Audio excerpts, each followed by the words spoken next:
اور بہت سے جانور ہیں جو اپنا رزق اٹھائے نہیں پھرتے، اللہ ہی ان کو رزق دیتا ہے اور تم کو بھی، اور وہ سننے والا ہے، جاننے والا ہے۔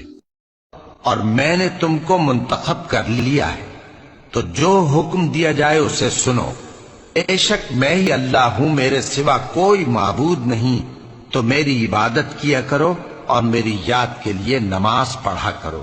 جو لوگ صبح و شام اپنے پروردگار کو پکارتے اور اس کی خوشنودی کے طالب ہیں، ان کے ساتھ صبر کرتے رہو، اور تمہاری نگاہیں ان میں سے گزر کر اور طرف نہ دوڑے کہ تم دنیاوی زندگی کی رونقوں کے خواستگار ہو جاؤ۔